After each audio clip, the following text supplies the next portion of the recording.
Molecular Sonora. Las vitaminas y el suplemento alimenticio que tu cuerpo necesita. Presenta. Charlando con los expertos, perspectivas y símbolos del poder, con Víctor Ávila, en Confieso que he leído.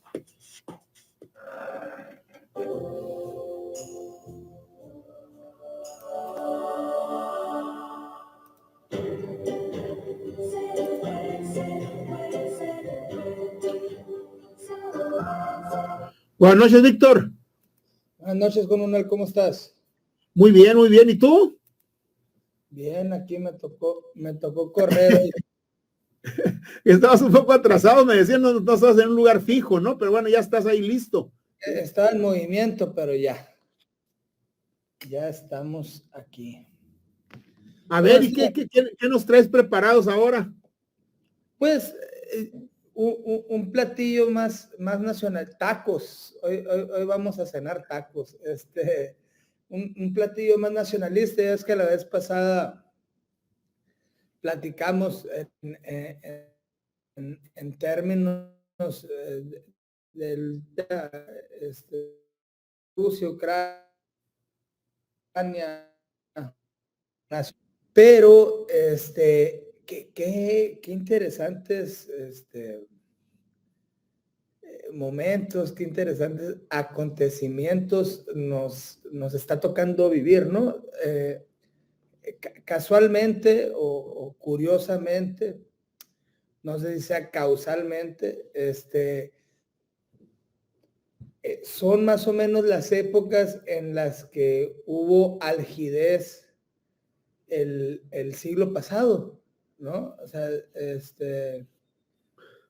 se da ese símil, ¿no? a nivel mundial y en el país, sin el ingrediente revolucionario, pero hay condiciones de mucha violencia, ¿no? Digo, el tema de la revolución lo recordamos enmarcado en un tema de banderas y de posturas políticas, y hoy el tema de la violencia, pues, es un tema de ilegalidad totalmente, el del narcotráfico,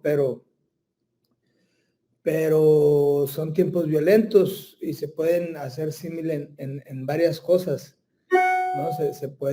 Se puede trabajar ahí en ese tema, pero lo que platicábamos de cuando fue el conflicto Senado-Presidencia, ¿no? O Monreal, el senador Ricardo Monreal y el presidente Andrés Manuel, lo que significa, ¿no? Porque sabemos que en este país no hay mucha diferencia entre la institución y la persona que la detenta en ese momento. Entonces, fíjate que, pueblo, está el tema del fiscal, Gers Manero, ¿sí? Lo espiaron, le hackearon el teléfono, le grabaron una conversación telefónica, la subieron a las redes sociales. Entonces, yo me pregunto, Víctor, si al fiscal general de la República, uno de los seres humanos más poderosos de este país, que tiene el monopolio de la persecución del delito, que imagínate lo que tiene a su disposición para poder perseguir el delito, ¿sí? Le escuchan sus conversaciones privadas vía telefónica. Entonces, ¿qué puede esperar uno? ¿No? Un día me preguntaron a mí, pues estaban de moda aquí en Sonora en los años 90 las grabaciones, y me dicen, oiga, profesor, ¿usted cree? Yo era presidente del PRD en ese momento, y me dicen, ¿usted cree que también lo espían y escuchan sus conversaciones telefónicas? Pues yo le digo, si no lo hicieran, le digo, me iba a sentir frustrado, me iba a sentir muy mal. Sí, no estoy haciendo nada. O sea, entonces no valgo nada, pues no quieren escuchar, ¿no? Digo, ahí sería medio jocosa, pero que al fiscal general de la República, Alejandro Gertz Manero, que no es ningún improvisado, es un señor arriba de los 80 años que toda su vida ha estado en este tema. Aquí la pregunta es, ¿quién en este país, en el ámbito privado o en el ámbito público, tiene capacidad, ¿sí?, de escuchar y grabarle las conversaciones al fiscal general de la República? Así es, así es. ¿Y cuáles son las reglas, escritas o no escritas? Bueno, las escritas, sabemos dónde están, pero ¿cuáles son las reglas no escritas con las que estamos jugando? Porque siempre uno se puede decidir o no involucrarse en ciertas actividades, pero que haya reglas. Las hay. ¿Cuáles son? O sea, ¿hasta dónde llega? Incluso escuché ahí alguna teoría donde dicen que ellos mismos, o sea, en la fiscalía, por instrucciones del mismo Gertz Manero, se filtró la información. Entonces, yo no quiero decir si es cierto o no, pero si fuera cierto, ¿a qué estamos jugando? Sí, porque además, o sea, es creíble esa versión, porque entonces de victimario, que es como se le ha estado poniendo en los últimos días, ¿sí? Porque a la que fue pareja de su hermano, una señora de 94 años, la tiene en la cárcel hace 2, como fiscal general de la República se fue con todo en contra de esa señora que fue esposa de su hermano Federico. La acusa de haber matado por omisión a su hermano Federico, a una hija de esa señora, la anda persiguiendo, y bueno, y hubo críticas, y últimamente de que trae un pleito con el que fuera consejero jurídico de la presidencia de la República, una persona también muy, muy poderosa, Julio Scherer Ibarra, un pleito con él. Entonces estaba siendo puesto como un victimario, como un verdugo, como un persecutor, ¿sí? Y con esto, ahora es la víctima. Entonces, como dices tú, o sea, no hay que descartar ninguna hipótesis, pero si esto fuera así, como tú dices, o sea, ¿qué estamos jugando?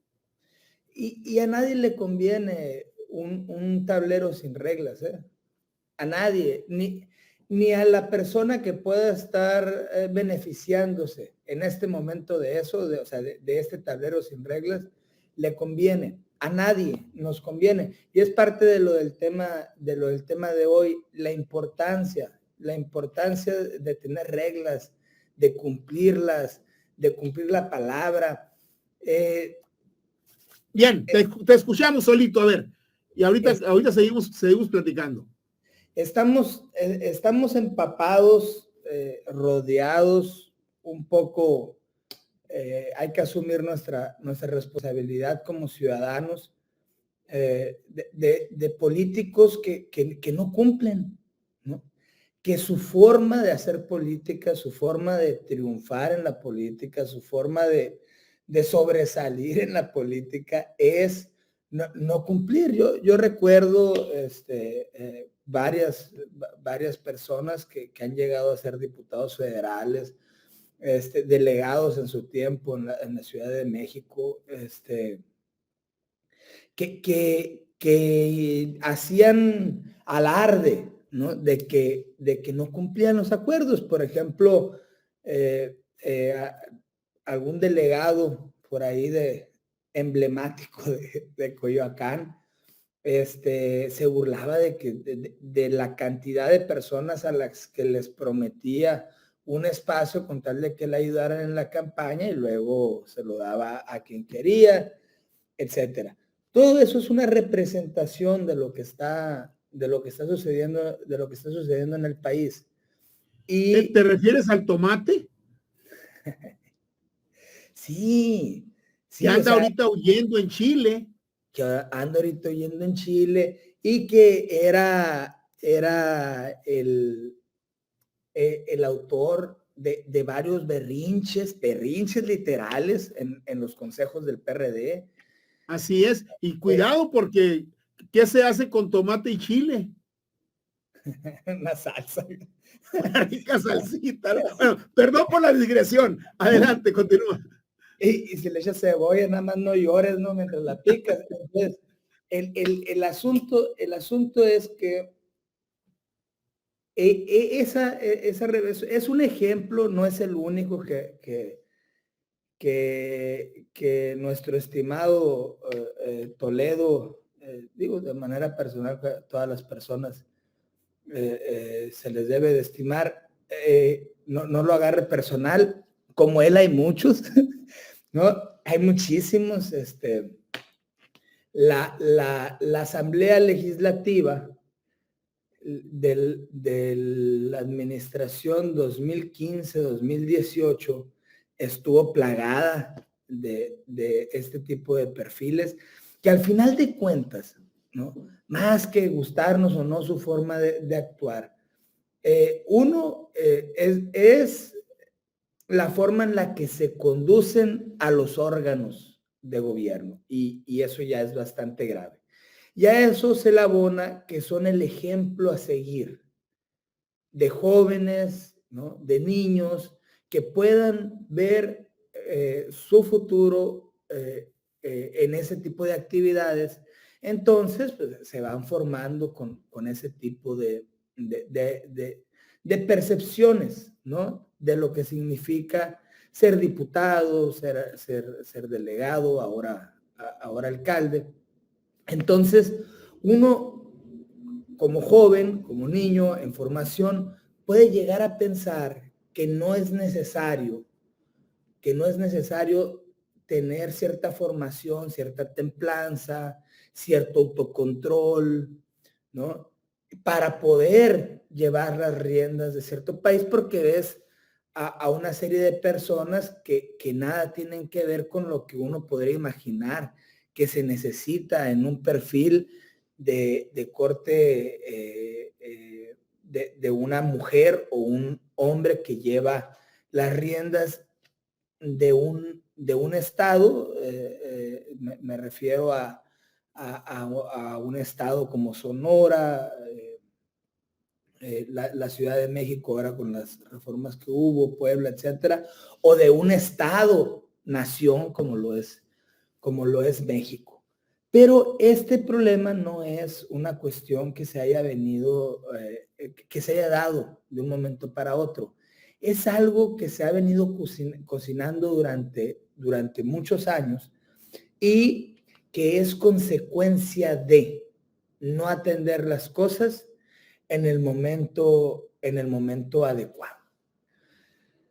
Hace unos días estuve teniendo una plática y revisando alguna información y estaba cayendo en cuenta que en México no le hemos cedido la toma de las decisiones y de las consecuencias que se dan desde cada uno de los órganos de gobierno, no se las hemos cedido a las leyes y a las instituciones.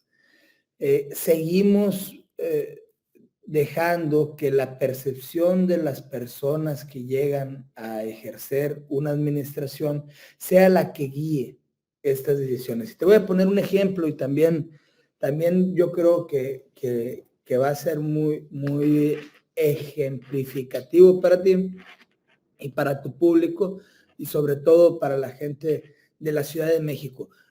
¿Recuerdas tú quién era el secretario de gobierno de Marcelo Ebrard? Sí, cómo no. Sí, lo recuerdo. Era, se apellidaba Ávila Pérez, José. Y después, después, que también fue secretario de gobierno con Mancera. ¿Okay? O sea, primero fue José Ángel Ávila Pérez, que ahorita está ahí en algo de los penales. Fue secretario con Marcelo. Y con Mancera, secretario de gobierno, no recuerdo. Ahorita es diputado federal, que es muy acople de Toledo. Se me fue el nombre. Ve nomás. Siempre me acuerdo de... Bueno. Que lo hicieron secretario de Semovi.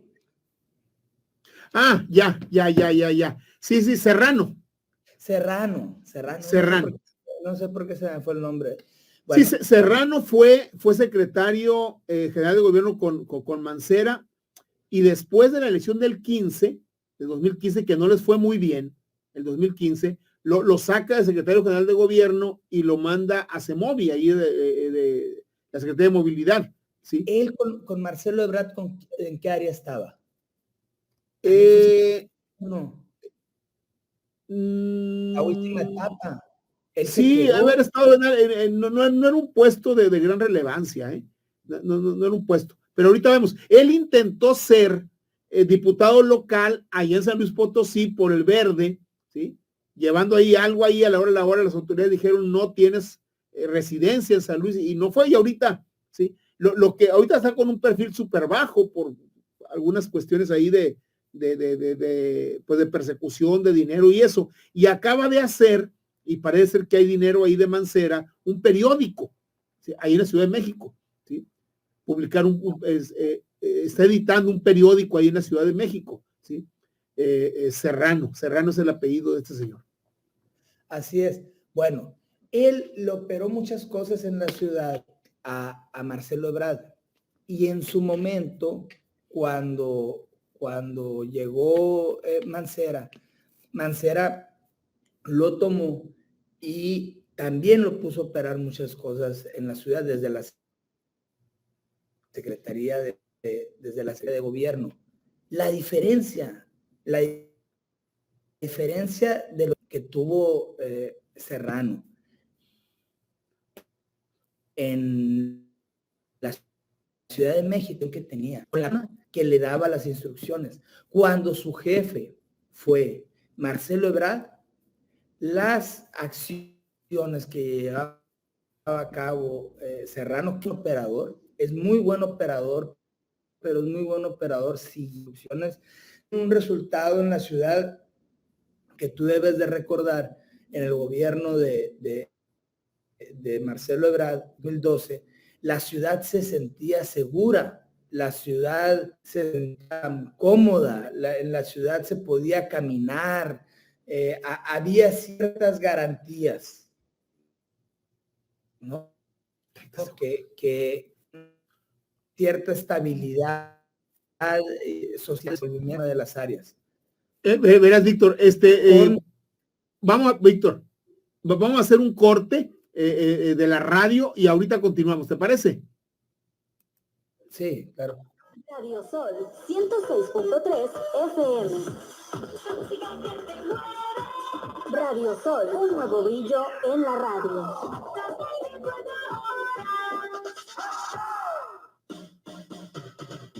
Transmitiendo desde la ciudad más bella de México, Hermosillo, Sonora, la ciudad del sol. Escuchas Radio Sol en el 106.3 FM, con lo mejor en noticias, música y el mejor contenido que te gusta. Radio Sol, un nuevo brillo en la radio.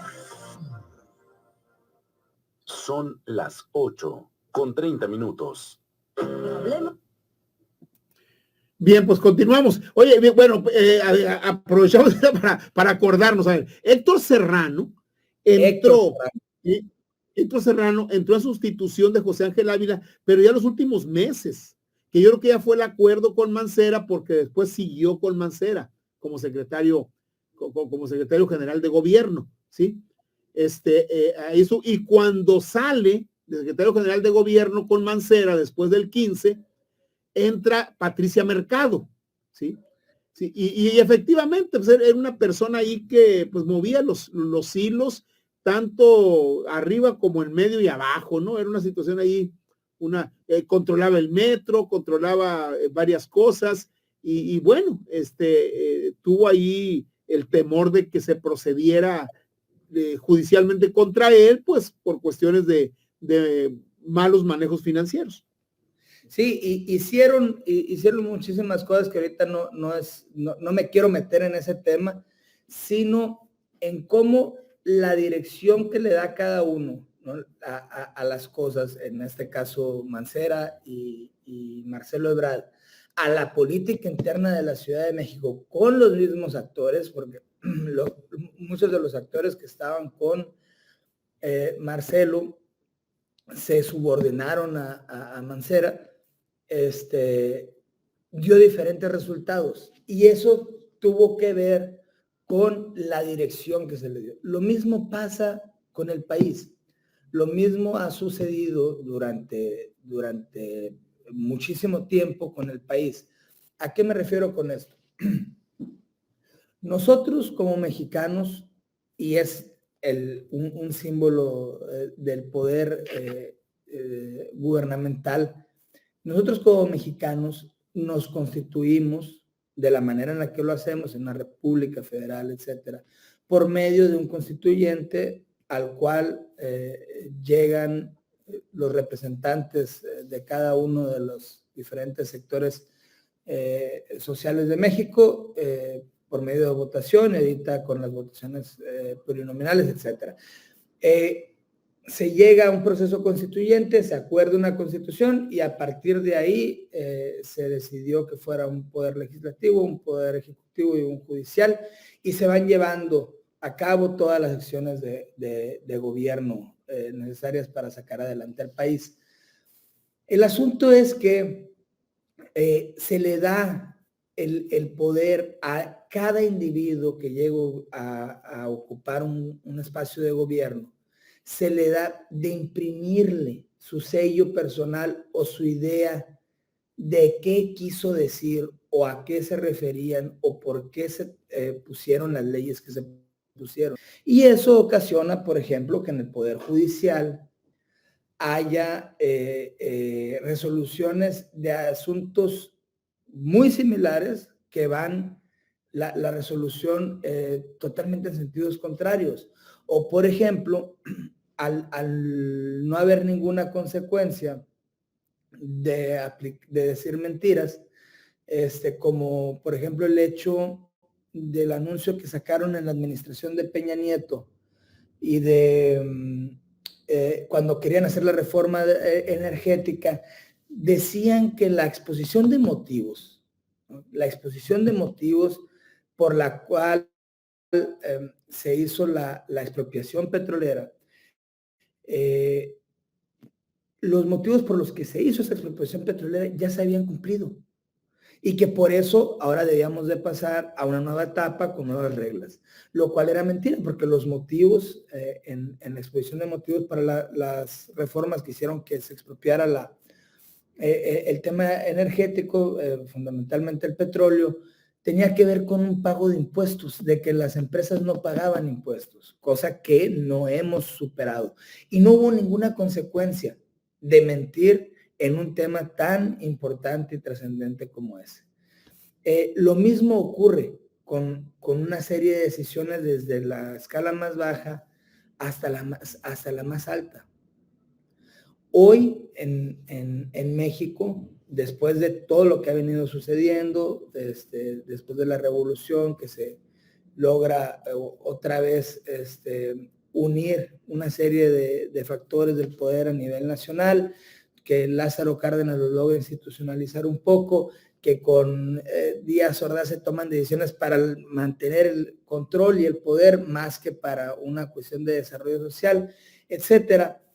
Se logra después de un largo proceder de que en los últimos 30 años las decisiones del Estado tomadas desde los órganos obedecían a un grupo minoritario, pero que tenía el control de esas instituciones. Hoy que se rompe un poco eso con el gobierno actual, ¿qué perspectivas del poder necesitamos en México? ¿Cuál es la representación del poder que se necesita en México, ¿no? ¿Y cómo llegar a esto? Bueno, en México necesitamos llegar a un gran acuerdo nacional. Y a partir de ese gran acuerdo, ahorita con lo álgidas que están las cosas, a partir de ese gran acuerdo poner bases para que ya no sea en la figura del presidente o de una persona el que se cumplen o no las cosas. Se tiene que poner a una persona que haga la transición hacia un Estado que decida por medio de sus instituciones con los valores y la intención que tiene la ley. Y las características, y necesito que tu público me ayude para que podamos ir formando a estos nuevos funcionarios que necesitamos dentro del gobierno, representantes populares, para que por medio del voto los logremos ir imponiendo, ¿no?, de manera democrática y avanzar en ese sentido e ir avanzando en los siguientes capítulos en este tema. Se necesita una persona conciliadora, una persona fuerte, una persona firme, pero que su instrucción sea acordar siempre el rumbo que debemos llevar y a partir de ahí darle seguimiento para que se cumpla lo que se va quedando. Perfecto, pues muy bien, Víctor, muchas gracias. Muy completo tu comentario y nos escuchamos el próximo miércoles. Que tengas una estupenda noche, Juan Manuel, tú y tu público. Buenas noches.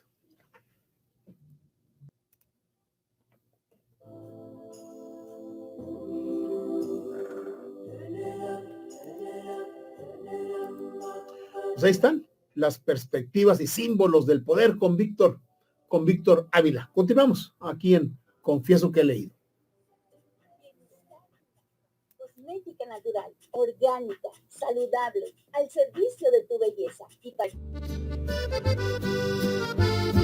Café Tatiasca. El café del gran señor. Disfruta de un auténtico café 100% orgánico. Sembrado, cultivado y cosechado por mujeres nahuas en la Sierra de Songolica, Veracruz. Y solicítalo al 6622-3362-32. Café Tatiasca, auténtico de altura.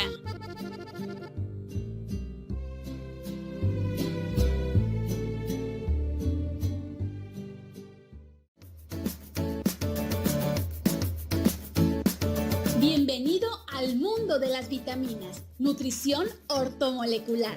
Te ayuda a obtener una nutrición óptima, de acuerdo a tus características personales. No existen enfermedades, solo deficiencias nutricionales. Visítanos en Facebook, @ortomolecularsonora, o escríbenos al correo electrónico ortomolecular.sonora@gmail.com. Te atiende la terapeuta Lilia Diana Miranda, diplomada en acupuntura, homeopatía y biomagnetismo. Fórmulas originales. Bienestar Miranda, cosmética natural, orgánica, saludable, al servicio de tu belleza y para que tu vida sea placentera.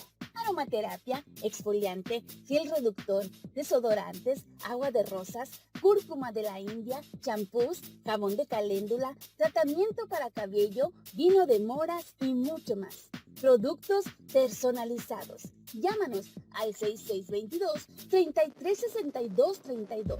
Bienestar Miranda, al servicio de tu belleza.